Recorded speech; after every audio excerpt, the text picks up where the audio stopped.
Boa tarde a todos. Estou dando início a mais uma live da CCA, Bernardon. Em relação a questões da legislação previdenciária, na semana passada o que nós tivemos de novidade em termos de ações emergenciais do governo em relação à Covid-19, foi a criação do Programa Emergencial de Retomada do Setor de Eventos, que terá por sigla PERSE. Então, o PERSE autoriza o Poder Executivo a disponibilizar modalidades de renegociação de dívidas tributárias e não tributárias, incluindo aquelas para com o Fundo de Garantia. Quais são as atividades incluídas, que podem ser incluídas então no PERSE, né? Então, consideram-se pertencentes ao setor de eventos as pessoas jurídicas, inclusive entidades sem fins lucrativos, que exercem as seguintes atividades econômicas, direta ou indiretamente: realização ou comercialização de congresso, feiras, eventos esportivos, sociais, promocionais ou culturais, feiras de negócios, shows, festas, festivais, simpósios ou espetáculos em geral, casas de eventos, bufês sociais e infantis, casas noturnas e casas de espetáculos. O setor de hotelaria em geral também está incluído, a administração de salas de exibição cinematográfica e prestação de serviços turísticos. Então, como foi um setor muito afetado pela pandemia, o governo criou esse programa para auxiliar as empresas a fazer um caixa aí e se recompor em termos econômicos. O que nós tivemos de novidade também foi a Lei 14.148, que criou o PERSE e, além disso, também alterou o prazo de validade da certidão expedida conjuntamente pela Secretaria Especial da Receita Federal do Brasil e pela Procuradoria-Geral da Fazenda Nacional do Ministério da Economia, referente aos tributos federais e à dívida ativa da União por eles administrados, que agora passa a ser de 180 dias. Então, antes eram 60 dias, agora a validade da CND passa a ser de 180 dias, contado da data de emissão da certidão, prorrogável excepcionalmente pelo prazo determinado em ato conjunto dos referidos órgãos. Então, ainda pode ser prorrogável esse prazo, mas o que nós temos é a prorrogação para 180 dias. Tivemos também de novidade alguns acréscimos de serviços que podem ser feitos no ECAC. Então, através da portaria número 12, publicada na segunda-feira passada, ficou autorizada a solicitação por meio de processo digital a ser aberto no ECAC dos seguintes serviços: apresentação de esclarecimento para cartas de convocação, acompanhamento ou regularização de obra de construção civil e o cadastramento de débitos para fins de parcelamento relativos a contribuições previdenciárias devidas pelo contribuinte individual ou segurado especial, pelo empregador doméstico e de débitos relativos às contribuições apuradas em aviso de regularização de obra, que é o ARO, as retidas sobre notas fiscais, seria a retenção dos 11% das pessoas jurídicas, e as contribuições decorrentes de reclamatória trabalhista também. Então, para a solicitação do serviço de cadastramento de débitos, deverá ser juntado ao processo o requerimento de lançamento de débito confessado. Tivemos ainda de novidade na semana passada o fim do uso do DARF avulso. O DARF avulso com código de receita 9410, aquele que nos primeiros meses de exigência da DCTF Web, foi adotado como uma medida emergencial pelas empresas para resolver as dificuldades técnicas existentes no fechamento da folha de pagamento no E-Social, ou com falhas de processamento da FDR-INF, e permitir o pagamento das contribuições previdenciárias. Então, esse DARF que era utilizado com esse fim, que tinha o código 9410 de arrecadação, ele não poderá mais ser utilizado. A Receita desativou a opção de emissão desse DARF para recolhimento das contribuições previdenciárias por empresas obrigadas à DCTF-Web. Com isso, a emissão do DARF deve ser feita exclusivamente por meio da DCTF-Web. Ainda no tocante à legislação previdenciária, nós tivemos na semana passada a publicação por parte da Receita Federal da solução de consulta número 4017, que trouxe informações acerca da dedutibilidade do salário e maternidade das contribuições previdenciárias. Segundo a solução de consulta, abre aspas, segundo a previsão legal objeto do artigo 394-A e parágrafo 3º da CLT, ao contribuinte é permitido o direito à dedução integral do salário e maternidade durante todo o período de afastamento, quando proveniente da impossibilidade de a gestante ou lactante, afastada em face de atividades consideradas insalubres, e essa não possa exercer suas atividades em local salubre na empresa, restando caracterizada a hipótese como gravidez de risco. Então, o que isso significa? Significa que quando a gestante ou lactante for afastada por atuar em atividade de insalubridade e não puder exercer outras atividades em local salubre na empresa, o seu empregador poderá deduzir o seu salário das contribuições previdenciárias a recolher durante todo esse período do afastamento. Tá? Então, esse é um tema importante porque acresce o valor das empresas em termos de dedução a título de salário e maternidade das contribuições previdenciárias a recolher.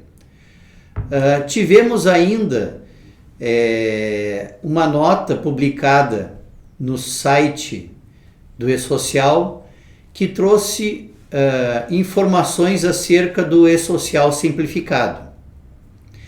Então, agora em maio de 2021, nós temos duas grandes novidades no E-Social. A entrada em produção do novo E-Social simplificado e a obrigatoriedade do envio dos eventos da folha de pagamento para o terceiro grupo, que abrange as empresas menores, inclusive as optantes pelo Simples, além de empregadores pessoas físicas. Então é um grupo bastante grande, segundo o site, consta que é o maior grupo de obrigados do E-Social. Então, por isso, de maneira a promover uma transição mais tranquila, o governo estabeleceu um calendário de implantação com o menor impacto possível, levando em consideração, segundo essa nota publicada no E-Social, inclusive a solicitação já feita por empresas e escritórios de contabilidade também. Então, em observância a essa solicitação, o governo está implantando esse E-Social simplificado de uma forma mais programada. E em razão disso, em razão dessa solicitação, foi prorrogado a implantação da nova versão, que estava prevista para o dia 10 de maio agora, foi prorrogada para o dia 17 de maio. Essa medida garante que as empresas não tenham de lidar com a implantação ou atualizações do sistema juntamente com o período de fechamento da folha de abril, que encerra dia 15 de maio, em razão das informações de E-Social, DCTF-Web, né? Não é apenas o pagamento, que é feito até o quinto dia útil, nem fundo de garantia, que é feito até o dia 7, mas nós temos também as informações do E-Social, do CTF Web. Então, o governo prorrogou o início da vigência dessa implantação do E-Social simplificado para o dia 17 de maio. Então, a implantação da versão simplificada do E-Social demandará a parada temporária do sistema. Por se tratar de uma mudança significativa, o governo prorrogou 2 momentos de parada, né? Programou 2 momentos para parada. Uma delas foi nesse sábado agora passado, e isso ocorreu das 8 da manhã às 18 da tarde. A outra ocorrerá da meia-noite do próximo domingo e irá até as 14 horas da segunda-feira, dia 17. Então, essa será uma parada maior, né? Mas terá o domingo, então, e até o dia 14, que é dia 17, até as 14 horas, a segunda-feira. Então é importante porque quem precisar fazer o uso do E-Social não vai conseguir, porque o sistema estará bloqueado. As paradas impactarão todos os módulos do E-Social, tanto no web service quanto nos módulos web, inclusive do web doméstico. Nenhum evento será recebido durante esses horários de parada. Em relação ao período de convivência das versões simplificada e da versão atual, que é a 2.5, como nós já noticiamos em outras lives, haverá um período de convivência dessas versões que ocorrerá a partir da implantação da versão S10, que estará disponível a partir do dia 17 às 14 horas, que é quando retomará o sistema. Então, durante esse período, poderão ser enviadas ao E-Social, eventos em qualquer das versões, tanto a versão S1.0 ou a versão atual 2.5.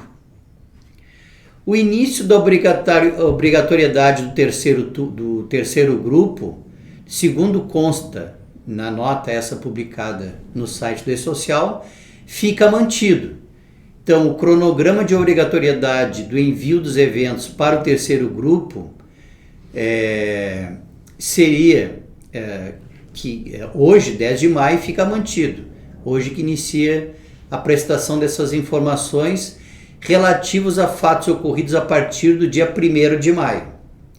Contudo, com a reprogramação do início da versão 1.0 para o dia 17, entre hoje e o dia 15, os eventos periódicos serão recebidos no E-Social apenas na versão 2.5. A partir do dia 17, serão aceitos eventos em qualquer das versões, que é quando, conforme eu comentei antes, após a paralisação, que vai ser interrompida a entrega de informações do E-Social, quando ele retomar dia 17, vai ser permitido já adotar as 2 versões. Em relação às tabelas do E-Social, ressalto que a versão acompanha a do sistema, portanto, deverá ser atualizada no dia 17 também. Em relação a informações na área previdenciária e social, o que nós tivemos de novidade na semana passada seriam essas. Fiquem agora então com o colega Reginaldo, que trará para vocês informações e novidades em relação à legislação federal. Tenham todos uma ótima final de tarde e uma boa semana.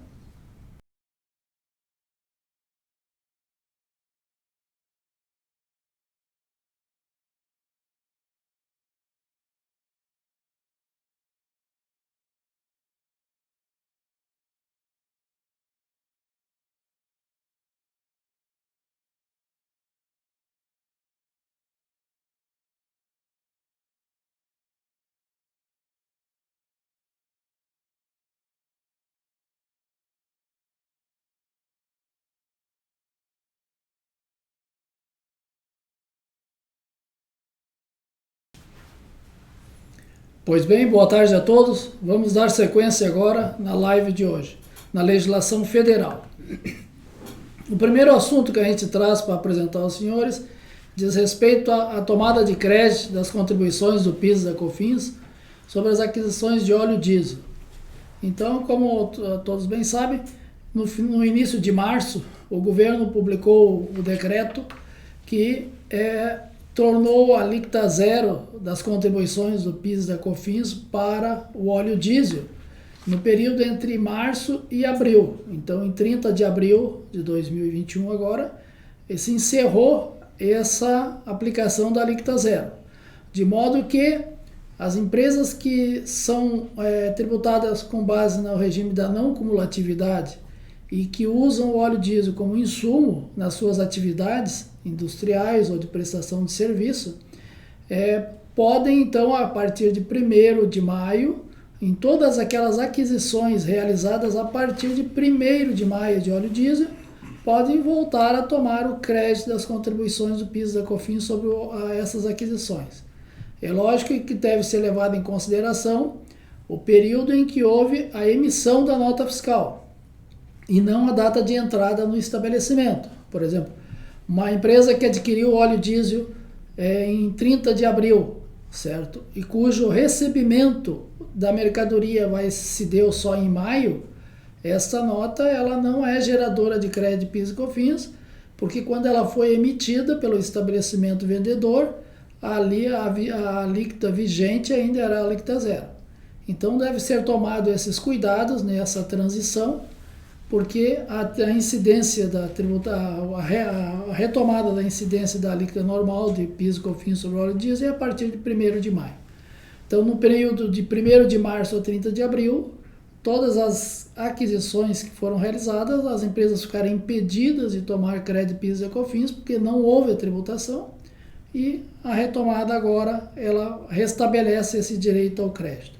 Então, esse seria o recado que a gente gostaria de dar em relação à questão de aquisição de óleo diesel pelas empresas do regime da não cumulatividade do PIS e da COFINS e que o utilizam como insumo.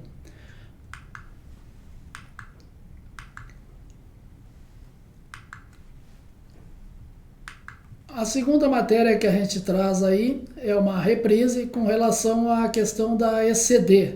Na semana passada nós anunciamos que a Receita Federal divulgou a Instrução Normativa 2023, de 28 de abril, que prorrogou a entrega da ECD para o último dia útil de julho de 2021. A ECD relativa a 2020, cujo prazo de entrega era maio, e também as ECDs dos regimes das eventos especiais ocorridos entre janeiro e junho de 2021. Então, em função dessa divulgação da prorrogação, nós tivemos algumas consultas na semana passada relacionadas aos eventos especiais. Então, os eventos especiais de cisão, incorporação ou extinção ocorridos entre 1º de janeiro de 2021 e 30 de junho de 2021, o prazo para entrega da ECD também foi prorrogado para o último dia útil do mês de julho. Então, não só de 2020, mas desses eventos especiais.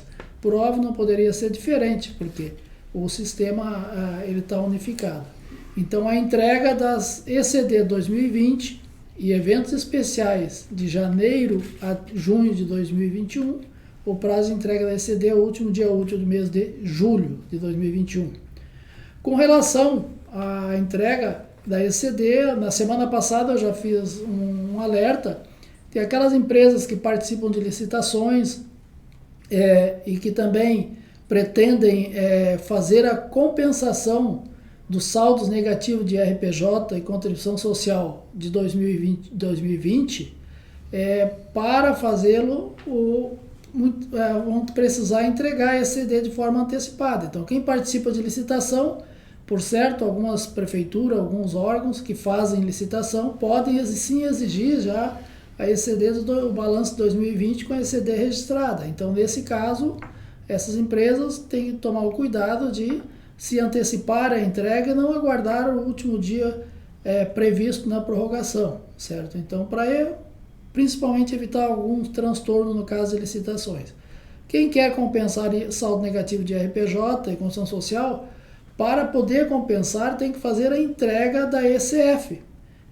Mas a ECF ela depende da entrega da ECD. Então quem tiver saldos negativos e já pretender utilizá-los, por óbvio tem que fazer a entrega da ECD o quanto antes e da ECF na sequência. Tá ok, pessoal?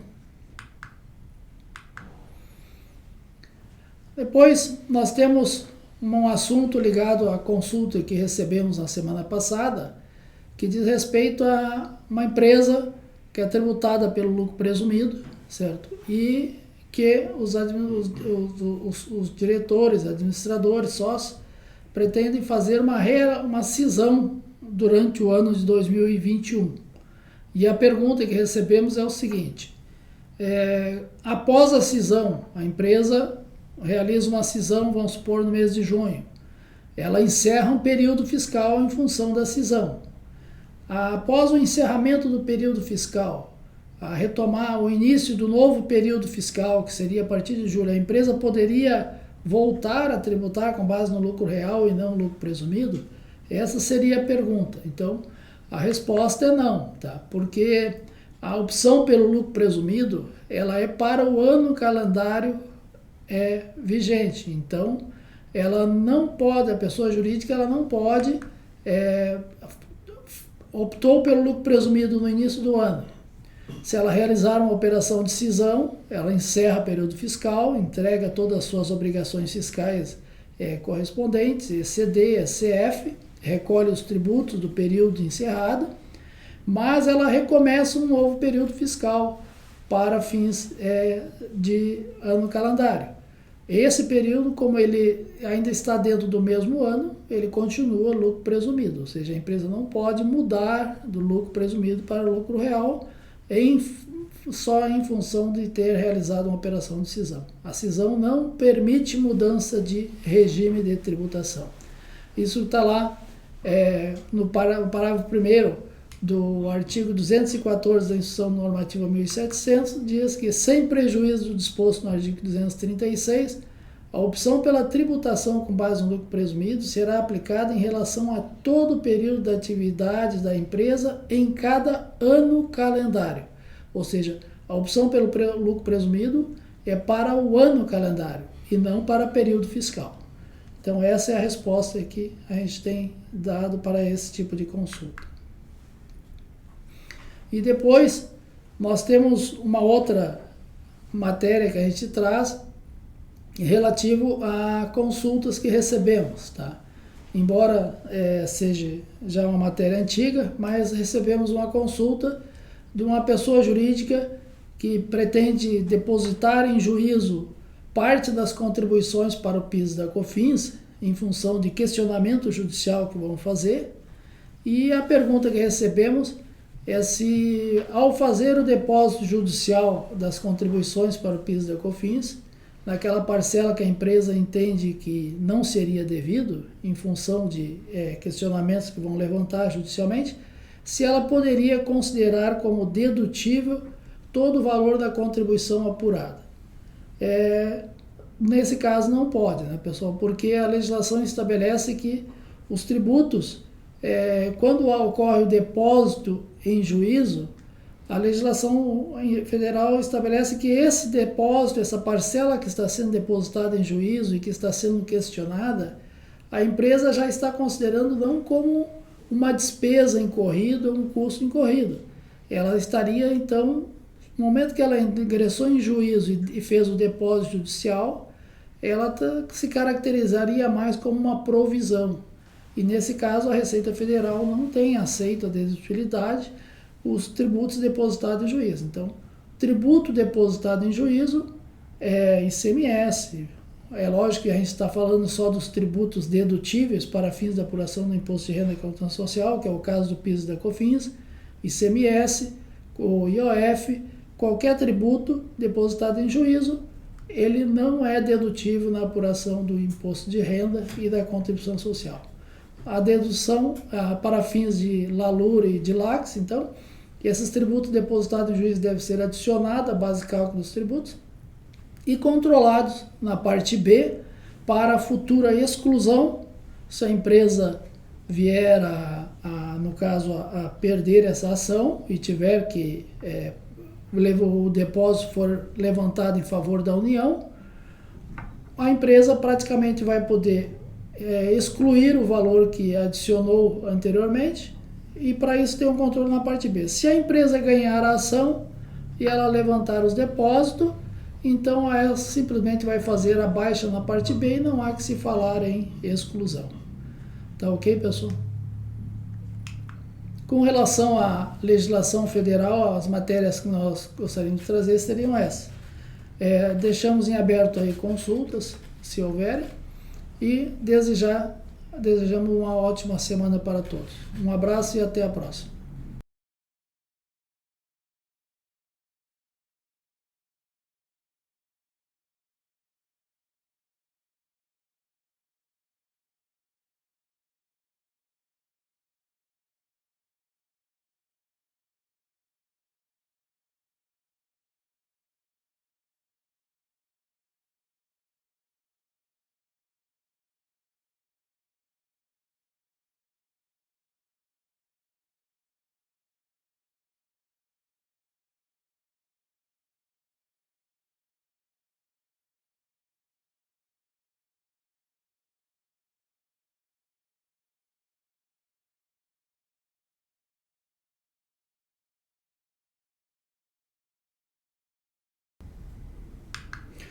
Boa tarde a todos. Dando continuidade ao painel tributário da CCA, vamos tratar agora aqui da legislação federal no tocante ao IPI, que teve uma alteração que é vinculada à adequação da tabela do IPI às alterações introduzidas na nomenclatura comum do Mercosul, a NCM. O ato declaratório número 4 de 2021 da Receita Federal, publicado no dia 4 de maio, dispõe sobre essa adequação da tabela do IPI, que foi aprovada pelo decreto 8.950 de 2016. Esta publicação, então, do ato declaratório, então, determina que a partir de 1º de julho de 2021, a descrição de um código específico, né, o 2903-8110, ficou alterada de acordo com o anexo 1 desse ato declaratório. E também tem uma relação, e isso é importante que seja mencionado, uma relação de códigos e respectivas descrições e alíquotas que vigorarão a partir de 1º de julho também no anexo 2. E para estes, não temos como relacionar todos, principalmente numa live assim, mas é importante que seja mencionado principalmente os aspectos principais, né? Então, diversos produtos químicos do capítulo 29, tributados com alíquota zero do IPI, dentre eles os héctares, tiveram alterações. Também no capítulo 38, tivemos alterações também com tributação de alíquota zero e também de alíquota de 10%. Então, os contribuintes que se envolvem com esses produtos classificados nesse capítulo devem observar. Assim como também no capítulo 85, lâmpadas e outros produtos da área elétrica, né, tiveram também alterações vinculadas à descrição e códigos, né, com alíquotas de 15% e 45%. Então é importante que sejam verificados esses códigos também, porque houve esta adequação, então alguns códigos são retirados e substituídos por outros. Então devem ser observados principalmente em relação ao cadastro de produtos, cadastro de mercadorias das empresas, para que sejam atualizados a partir de 1º de julho de 2021. Até mesmo aparelhos de medir pressão arterial, termômetros, tributados com alíquota de 8% e 15%, tiveram alterações também.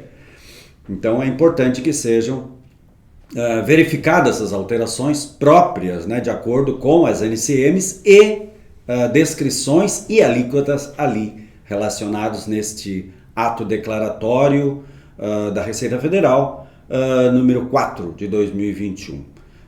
E obviamente, vários códigos dos capítulos 29, 38 e 90, né, tiveram, então, a exclusão determinada por este ato declaratório. Então, houve uma adequação, uma substituição de códigos e descrições, alíquotas, para que sejam observados pelos contribuintes. Esta, então, a alteração que nós gostaríamos de trazer em relação à área federal, no aspecto do IPI. Depois, em termos de legislação estadual, tivemos uma alteração que nós até chegamos a elaborar uma circular para os contribuintes envolvendo transporte intermunicipal de pessoas, que envolve pessoas, passageiros ou não, né, que foi através do Decreto 55.859, publicado no dia 30 de abril. Tá? Esta alteração específica para um período de 30 de abril até 31 de dezembro de 2021, exatamente em função das medidas de prevenção ao contágio e de enfrentamento à pandemia causada pelo novo agente do coronavírus, né?